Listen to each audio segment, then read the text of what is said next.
बहुत बहुत शुक्रिया। सभी पहले तो सुरन कोट के मेरे सारे बुजुर्गों, नौजवान साथियों, मेरी बहनों को सबको सलाम।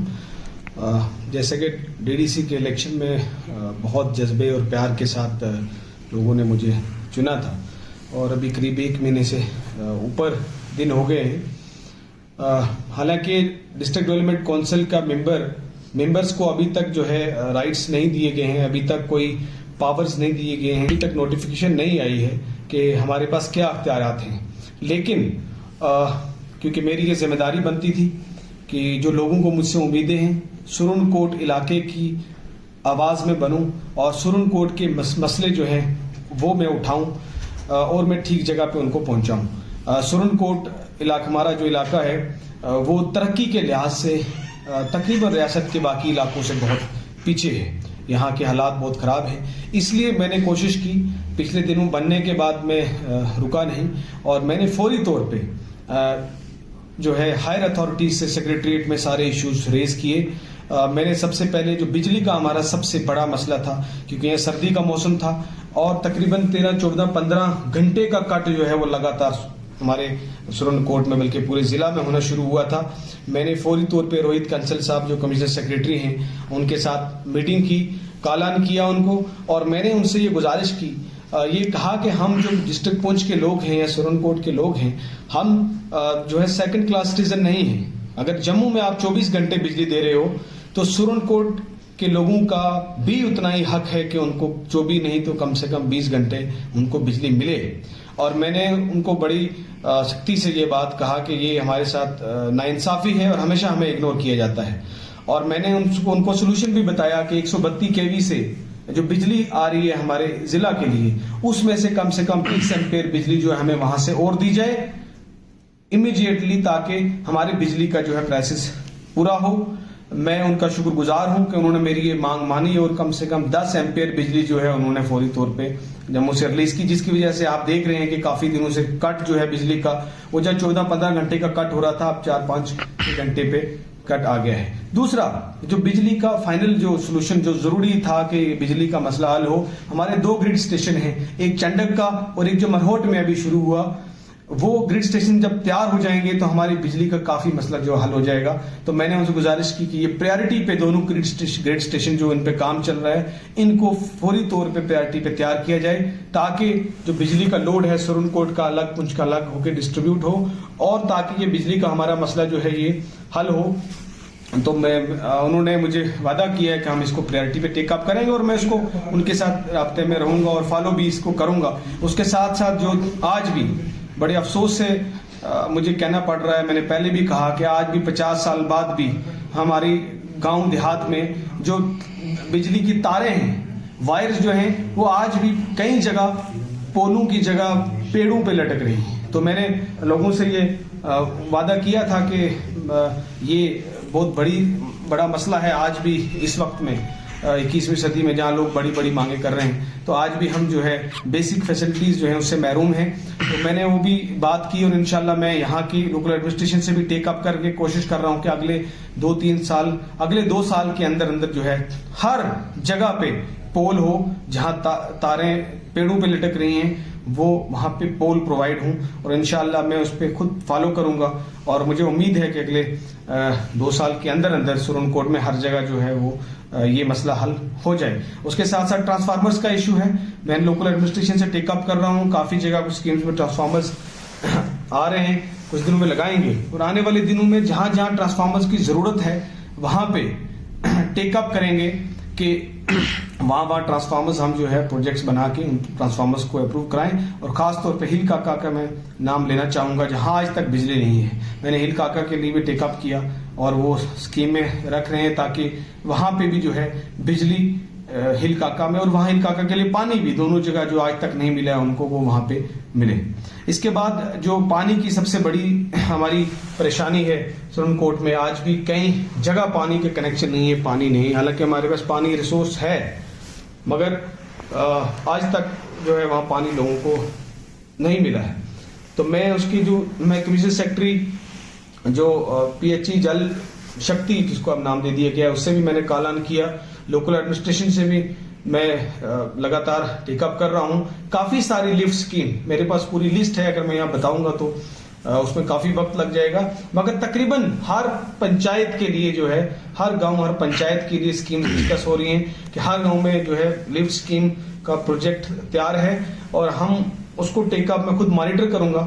इंशाल्लाह कि हर जगह अगले जो है धीरे धीरे टेंडर लगते जाएं और उन स्कीम्स पे काम होता जाए और हर घर में पानी का नलका हो। ये इंशाल्लाह मेरा अज़्म है कि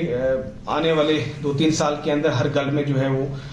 कम से कम पानी का कनेक्शन हो और पानी लोगों को मिले। उसके बाद सबसे बड़ी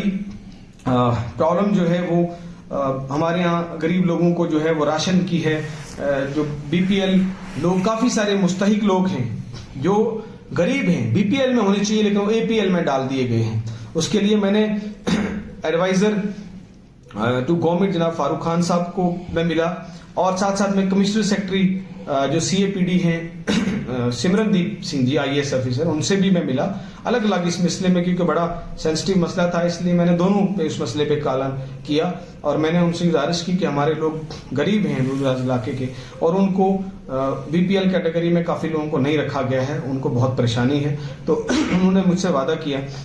उन्होंने कहा कि हम इस आप प्रिपेयर करके लाओ लिस्ट, जो लोग नहीं हैं हम उनको डालेंगे। मैंने गुजारिश की है काफी लोगों को, मैं आपके थ्रू भी कर रहा हूं कि कोई ऐसा गरीब आदमी मुस्तहिक है जो सही में मुस्तहिक है और बीपीएल में नहीं है, वो यहाँ पे आए,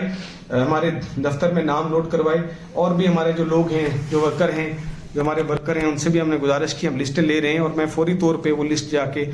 जो है वो वहाँ पे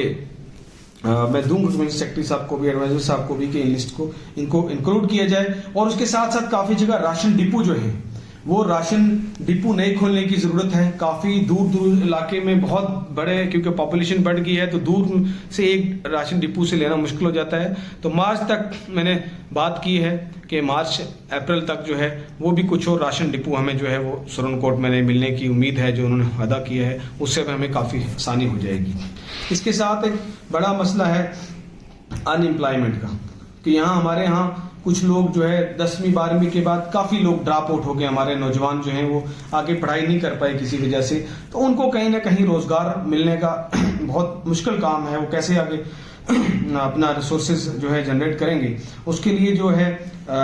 जो हिमायत स्कीम है गवर्नमेंट ऑफ इंडिया की, हिमायत जो प्रोजेक्ट है, हिमायत प्रोजेक्ट के सीईओ जो है उनके जो चीफ हैं, उनसे मैं चीफ ऑपरेटिंग ऑफिसर जो हैं उनसे मैंने कालान किया, उनसे मिला, उनसे गुजारिश की कि एक ट्रेनिंग इंस्टीट्यूट जो है वो जो स्किल कोर्सेज हैं उनके लिए एक सुरनकोट में ट्रेनिंग इंस्टीट्यूट खोला जाए, क्योंकि बच्चे बाहर नहीं जा सकते हैं, बाहर ट्रेनिंग सेंटर्स हैं, ताकि उन बच्चों को यहीं ट्रेनिंग मिले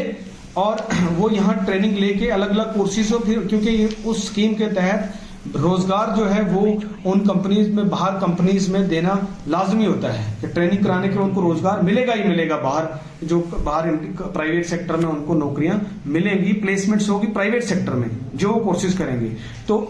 अगर वहां नहीं भी करना चाहते तो यहाँ अपना कारोबार खोल सकते हैं। उसके लिए मैं उनका शुक्रगुजार हूँ कि उन्होंने ये बात मेरी मानी, उन्होंने कहा कि जल्दी हम प्रपोजल बना के सुरनकोट में ट्रेनिंग इंस्टीट्यूट खोलेंगे। इसके साथ ही रोड्स का हमारा बहुत बड़ा मसला है, सबसे बड़ी परेशानी है, क्योंकि ये पीएमजीएसवाई स्कीम बनी, इतना बड़ा इनकलाब आया, मगर सब जगह, मगर सुरनकोट में बदकिस्मती से वो सही से इम्प्लीमेंट नहीं हुआ, वो डीपीआर प्रोजेक्ट नहीं बने, कई हमारे इलाके जो रोड से छूट गए हैं। मैंने चीफ इंजीनियर पीएमजीएसवाई से भी मुलाकात की और अलग अलग महकमे के लोगों से मुलाकात की, लोकल एडमिनिस्ट्रेशन से भी टच में हूँ। हम कोशिश कर रहे हैं कि जो लेफ्ट आउट एरियाज हैं उनके मैं खुद नोट कर रहा हूँ कि हम वो प्रपोजल्स बनाएं। रोड्स के प्रोजेक्ट्स बनाना मेरा काम है, अभी हमारे पास तो उतनी पावर नहीं है, लेकिन मैं कोशिश करूंगा कि हर जो रोड लेफ्ट आउट है, जो वाकई जो जैसे सबसे इम्पोर्टेंट रोड है, मैं एक रोड, अगर रोडों का, और बहुत सारी रोडें हैं ऐसी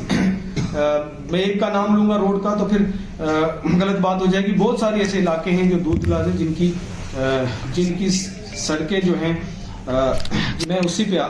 आ रहा हूँ, क्योंकि बहुत सुरनकोट के इतने बड़े मसाइल हैं कि उनमें सारी चीजें डिस्कस करने जरूरी हैं। तो सड़कों का प्रपोजल जो है मैं डिस्कस करके आया हूँ, हम उनको प्रपोजल बना के देंगे और सड़कों को वक्त लगेगा इतना जल्दी नहीं होगा, क्योंकि एक एक प्रपोजल बनाते हैं अप्रूव की स्कीम में करा के, और उसमें थोड़ा वक्त लगेगा। एक एक रोड हर साल एक एक दो दो तीन तीन चार या जितने रोडेंगे हम कोशिश करेंगे वो, ताकि धीरे धीरे अगले 4-5 सालों में वो प्रोजेक्ट्स बनते जाएं और सड़कों का कुछ होता जाए। और उसके साथ ही ग्राउंड की सुरनकोट में सुरनकोट आज बहुत बड़ी समस्या में आपकी जो है पूरे सुरनकोट के लोगों से मैं अपील करता हूं कि आज बहुत बड़ा चैलेंजिंग इशू है, परेशानी वाला सबब बनने वाला है। जो ड्रग एडिक्शन हमारे बच्चों में जो है वो बहुत तेजी से बढ़ रहा है, बहुत बड़ी बीमारी है। हमको समाज के तौर पर अपने आने वाली जनरेशन को बचाना है, तो उसमें सबसे ज़रूरी चीज़ है कि हम जो है बच्चों को खेलने कूदने पे पढ़ने पे लगाएं, और ख़ास तौर पे फैसिलिटी प्लेइंग ग्राउंड जो है वो हो, उसके लिए बहुत ज़रूरी है। सुरनकोट में कोई ग्राउंड नहीं था, इसलिए ये इसकी वजह से ये भी एक बड़ा कारण रहा कि हमारे बच्चे जो उस तरफ इंडल्ज हो रहे हैं। तो इसलिए मैंने फौरी तौर पे मैंने यहाँ से पहले होमवर्क किया, और मैं सुरनकोट ITI के पास एक जगह है अवेलेबल थी जो लोअर पंचायत सुरनकोट में आती थी। मैं शुक्रिया अदा करता हूँ सरपंच लोअर सुरनकोट ताहिर साहब का भी, कि उन्होंने उसमें मदद की मेरी। उन्होंने वो जगह आइडेंटिफाई की, उन्होंने थोड़ा सा उसको प्लान भी किया था पंचायत फंड में। तो हमने वो आइडेंटिफाई करके मैंने लोकल एडमिनिस्ट्रेशन से टेकअप किया, और मैंने पूरा चिट्ठी लिख के, ये चिट्ठी जो है ये मैंने यहाँ की SDM साहब से पूरा होमवर्क करके, ये SDM साहब ने से भी चिट्ठी ली और अपनी चिट्ठी भी साथ में लगाई, और सारा ये मैं डिटेल लेके टेकअप करके मैं कमिश्नर सेक्रेटरी जो स्पोर्ट्स हैं commissioner secretary sports Sarmad Hafeez साहब हैं IAS ऑफिसर, उनके साथ सेक्रेटरी स्पोर्ट्स काउंसिल के साथ बैठ के इस इशू पे मीटिंग की हमने। और वो मीटिंग करके मैंने कहा कि ये हमारे पास लैंड अवेलेबल है, आप इसको ITI सुरनकोट के पास हमें ग्राउंड जो है शुरुआत कर रहे हैं कि एक ग्राउंड जो है ये आप हमें इमीडिएट। मैं उनका बड़ा शुक्रगुजार हूँ कि उन्होंने फौरी तौर पे कहा, डायरेक्शन दी, सेक्रेटरी स्पोर्ट्स काउंसिल भी थे उन्होंने के फौरी तौर पे इस ग्राउंड को जो है एक प्रोजेक्ट बना के इसको डेवलप करने का जो है काम शुरू किया जाए। तो इंशाल्लाह मुझे उम्मीद है कि जल्दी ही ये प्रोजेक्ट अप्रूव होके हमारा ग्राउंड जो है तैयार होने की जो है तैयार होगा, और वहाँ हमारे बच्चे खेल पाएंगे। इसके साथ मैंने एक इंडोर स्टेडियम की भी मांग की है सुरनकोट के लिए, और मैं प्रेस कर रहा हूं, हालांकि अभी उसका अप्रूवल के लिए अभी माना नहीं है, लेकिन मैं प्रेस कर रहा हूं, मैं कोशिश कर रहा हूं, मांग कर रहा हूं कि आने दिनों एक इंडोर स्टेडियम भी वहां पे खुले। और उसके बाद सबसे बड़ा मसला एक और है जो इंसान के साथ जुड़ा है, वो है हेल्थ फैसिलिटी, हेल्थ इंफ्रास्ट्रक्चर। और सबसे बुरे हालात बदकिस्मती से हमारे जिला के और खास तौर पर सुरनकोट के जो है वो हेल्थ इंफ्रास्ट्रक्चर का बुरा हाल है। यहाँ पे सुरनकोट हॉस्पिटल में अगर आप जाएं तो लगता है कि बस सर दर्द का हॉस्पिटल है कि आप वहाँ जाएंगे तो आप छोटी मोटी दवाई लेंगे, अदरवाइज जरा सा कोई मसला हो, फैसिलिटीज नहीं है, वहाँ से रेफरल करना पड़ता है यहाँ। और फिर जब यहाँ से डिस्ट्रिक्ट हॉस्पिटल से जम्मू जब रेफर किया जाता है तो जब तक जम्मू पहुँचता है तब तक आदमी जो है वो उसका बचना बहुत मुश्किल है। मैंने सबसे बड़ी प्रॉब्लम पूरे डिस्ट्रिक्ट के लेबर हमारी जो बहनें हैं, जब डिलीवरीज का वक्त होता है पूरे डिस्ट्रिक्ट का लोड जो है वो जाके पहुंच डिस्ट्रिक्ट हेडक्वार्टर पे होता है। यहाँ लेबर रूम सुरनकोट में फंक्शनल नहीं है, गायनी डॉक्टर अवेलेबल नहीं था, जिसकी वजह से हमें बहुत बड़ी परेशानी है, बहुत बड़ी हमारे लिए शर्मिंदगी की भी बात थी। मैं डायरेक्टर NHM जो IAS ऑफिसर हैं हसीन साहब, मैंने उनको कॉल ऑन किया, मैंने उनको यहाँ के हालात बताए, और मैंने जो मांगे की उनसे कि यहाँ सुरनकोट में एक नया, एक तो लेबर रूम फंक्शन होना चाहिए, गायनी डॉक्टर यहाँ पे सुरनकोट में हो, नई डिजिटल एक्सरे मशीन हो, नई अल्ट्रासाउंड मशीन हो, और जो हमारा इमरजेंसी विंग है और जो ऑपरेशन थिएटर है उसको इक्विपमेंट्स के साथ अपग्रेड किया जाए। उसके बाद यहाँ के जो 2 वेंटिलेटर शायद कोविड के बीच में 1-2 आए हुए हैं वो फंक्शनल किए जाएं। उसके बाद जो डिस्ट्रिक्ट हॉस्पिटल पुंछ में आई स्पेशलिस्ट और ENT की पोस्ट भी जो है वो डॉक्टर्स की क्रिएट की जाए। इसके अलावा जो PHC हमारा मरहोट है और कुछ और PHCs हैं उसमें बिल्डिंग की अपग्रेडेशन, स्टाफ की और कुछ अलग जो फैसिलिटीज हैं अलग अलग लंबी, उनके लिए भी मांग की। और इसमें से मुझे उम्मीद है कि सुरनकोट हॉस्पिटल के लिए इंशाल्लाह ज़्यादातर चीज़ें जो हैं वो जल्दी उन्होंने मानी कि इस पे जो है काम किया जाएगा, और मुझे उम्मीद है कि सुरनकोट हॉस्पिटल का तो जो है थोड़ा अपग्रेड होगा, यहाँ फैसिलिटीज आएंगी। इसके साथ जो है वो हमारे यहाँ कुछ एरियाज में नेटवर्क की 2 प्रॉब्लम थी, तो मैं जियो के हेड से भी मिला और इमीडिएटली जैसे बैर से कंप्लेंट आई थी, वहाँ नेटवर्क नहीं है, हिल काका की बहुत बड़ी परेशानी है, दूर दराज इलाके हैं, तो इमीडिएटली उन्होंने मेरे कहने पे सर्वे की टीम भेजी और सर्वे की टीम वहाँ सर्वे करके चलेगी और उन्हें जल्दी वहाँ नेटवर्क जो है बैर में बहाल हो जाएगा। और बर्फ कम होने के बाद टीम जो है वो सर्वे करने के लिए हिलका भी इंशाल्लाह जाएगी कि वहाँ क्या पॉसिबिलिटी है नेटवर्क लगाने की। इसके बाद जो है एक इम्पॉर्टेंट इशू का ये भी था कि सुरनकोट में क्योंकि इतनी बड़ी पॉपुलेशन दूर दराज इलाके में है और बैंक जे के बैंक की ब्रांचेस बहुत कम हैं और ATMs भी बहुत कम है, जिसकी वजह से बहुत परेशानी लोगों को होती है, दूर दराज लाइनों में लगना पड़ता है और दूर दराज इलाके से परेशानी होती है। इसलिए मैंने जे बैंक के चेयरमैन से मांग की, उनसे जाके मिला और दो तीन जगह सुरनकोट में और दूर दराज इलाके में 2-3 ब्रांचेस और बैंक की खोली जाएं। और इसके अलावा ATMs के लिए भी मैंने एक लिस्ट दी, काफ़ी जगह 5-6 जगह की इंपॉर्टेंट जो जगह है पूरे सुरनकोट में, कलाई से लेकर बुफलियास तक, तो यहाँ पे भी कुछ जगहों पे जो है वो ATMs लगाए जाएं ताकि जो है लोगों की परेशानी दूर हो। और मरहोट में इमीडिएटली जो बैंक में ATM मशीन खराब थी, काफ़ी देर से वो तोड़ दी गई थी, शायद खराब हुई थी, तो वो वहाँ लोग बहुत परेशान थे। तो वहाँ का मैंने गुजारिश की, उन्होंने इमीडिएटली मरहोट वाला मान लिया और आज वहाँ मेरे ख्याल से 2-3 दिन के अंदर अंदर वहाँ मशीन जो है वो फंक्शनल हो जाएगी और मरहोट की ATM मशीन जो है वो उन्होंने वादा किए कि चल पड़ेगी। इसके बाद काफ़ी सारे इशू हैं। एक और टूरिज्म डिपार्टमेंट का टूरिज्म डिपार्टमेंट के लिए मैंने कमिश्नर सेक्रेटरी टूरिज्म से मुलाकात की कि हमारा इलाका जो है वो टूरिज्म डेस्टिनेशन जो है इसको बनाया जाए और यहाँ काफ़ी सारी जगहें डेवलप की जाएं। बहुत सारे ऐसे मसले हैं जो मैं अगर अभी मैंने कॉलेज सुरनकोट कॉलेज के भी काफ़ी सारे इश्यूज थे, हायर एजुकेशन से कमिश्नर सेक्रेटरी को भी मैं मिला और कॉलेज के जितने इश्यूज थे, बाउंड्री वाल से लेके स्टाफ से लेके काफ़ी इश्यूज थे, वो भी सारे डिस्कस किए और वो भी इंशाल्लाह उन्होंने यकीनदवानी कराई कि कुछ में से काफ़ी सारी चीज़ें इंशाल्लाह इमीडिएटली हो जाएंगी, बाकी फ्यूचर में किया जाएगा। एक दो ज़रूरी चीज़ें मैं जो है वो